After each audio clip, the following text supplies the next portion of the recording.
Hey guys, it's Gameragi. We're back with more Riven reading.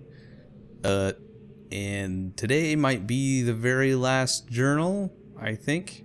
This is Gehn's journal that you find in his age 233 bedroom. So it's going to reveal a lot of secrets about Gehn. So that'll be pretty sweet. So let's check it out. September 29th, 1986. I start this latest journal with astonishing news. Catherine has returned to the 5th age, and though it sets my teeth on edge to say it, she has also vanished as quickly as she appeared, stolen from me by the rebels.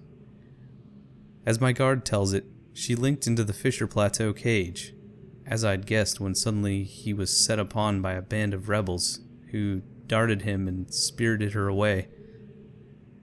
I suspect the truth of the matter was that he was so dumbfounded at actually witnessing someone link in after all this time that he presented an easy target for whichever rebel had happened by at that moment.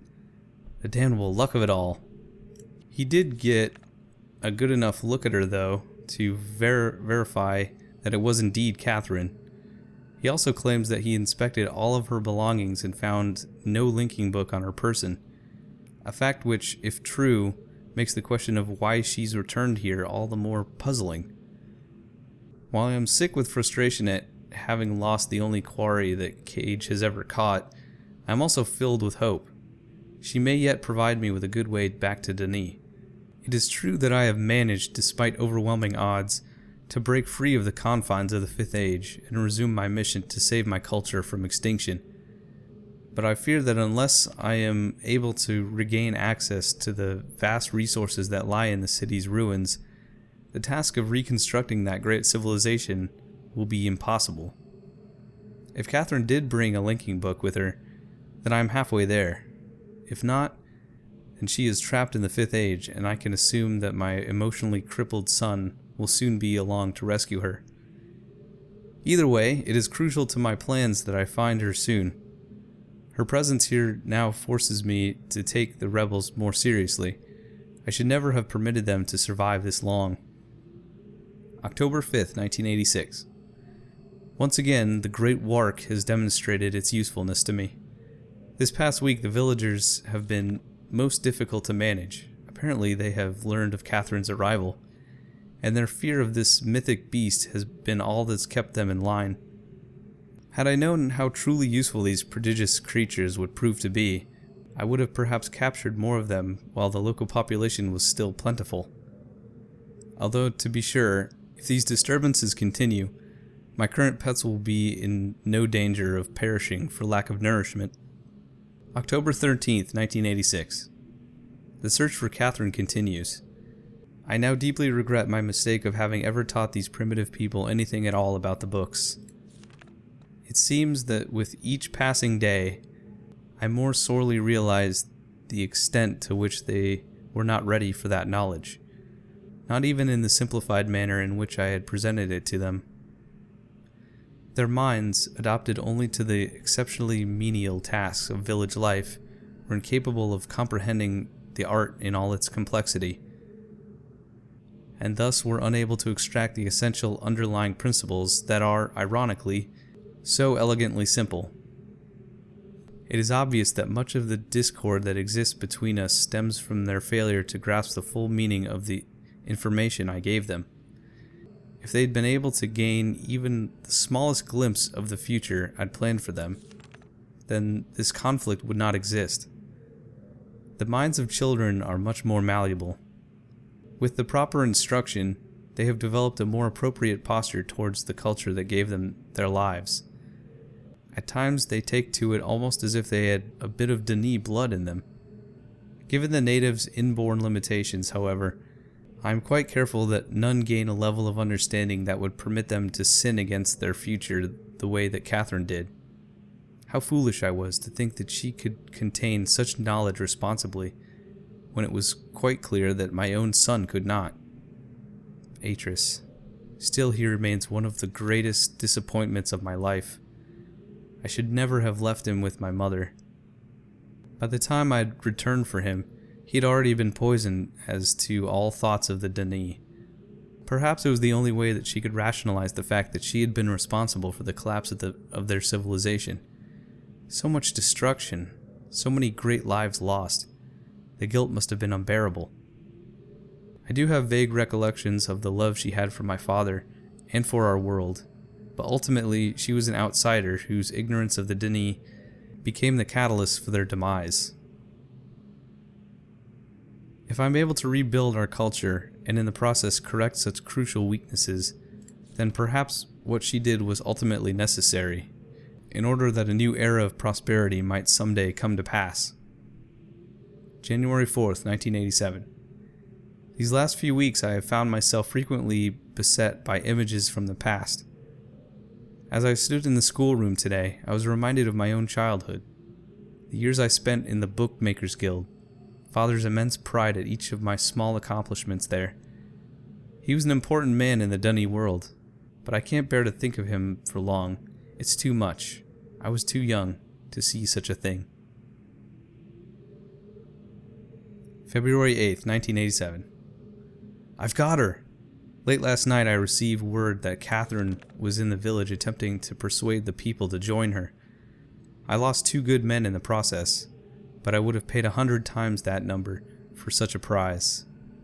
She's been taken to the prison island, where I've been attempting to gain some insight as to her reason for her presence here.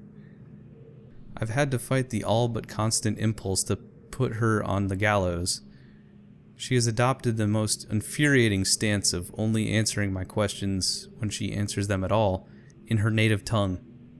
Even so, she is a poor liar. I am now quite certain that her return to Riven was unintentional, and that she brought no linking book with her. As far as her unwillingness to share with me the location of the moiety, we shall see. Without their leader, however, they are once again powerless against me. If Catherine's coming here was indeed an accident, then Atris is bound to come for her. That is a given. The question I must now consider is, how will he do it? It is likely that his hesitation has been due, at least in part, to this dilemma. One way or another, though, he'll have to bring a linking book to get back to Denis. There is no other way.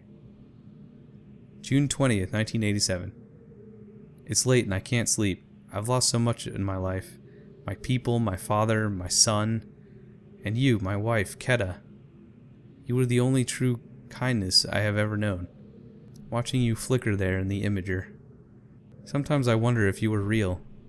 If I could restore your life with my pen, I would do so in an instant, and leave the rest of the world to their own wretched fate. July 30th, 1987. Damn these savages. I would be well advised to leave them all in the 5th Age and begin again with a clear sheet of paper. A stranger has arrived on Riven, with a linking book to Denis, and once again my useless minion was overtaken by the rebels. From what little I could decipher from his muddled explanation, it apparently occurred sometime this morning. The cage has been damaged, but it is no matter. Everything I need is here now. Atris is certainly behind this. Yet how could he be so foolish as to send someone here with a linking book? Such blatancy is unlike him. Could it be that he had a change of heart? After all these years, is he finally letting his poor old father go? No. He's only after one thing. Perhaps he should find her. For now, I need only wait and observe. The end. Wow. Okay, well, yeah, I did give a little bit of backstory on Gehn, his father, relationship with his father and his mother. Yeah, his mother was an outsider to Denis, so she was the cause of the collapse of Denis, I suppose. I can't really remember what happened. I'm pretty sure Gehn's father also was in on it, though. I don't think Tiana worked alone. So, yeah, there were some serious issues with the Denis culture. And I'm pretty sure they kind of collapsed on themselves when they realized that they weren't the center of the universe like they thought, or something. Something like that, I think. But but Gehn apparently hates his mom for initiating that collapse, which is a shame. And he lost his wife Keta. I don't remember Keta too well. That might have been in the second book. It's been a very long time since I read those books, but anyway, very interesting stuff. He didn't say too much about what's happening in this game that we didn't already know, though. Yeah, except the guy that that let us out of the cage, or didn't let us out of the cage, that Gehn's subordinate guy, he wasn't actually dead. He was just sleeping, I guess. So at least he's alive. Well, we did see him in those other alternate endings, so yeah, never mind. That is that. All right. Anyway, thanks for listening, guys. I'll see you guys later.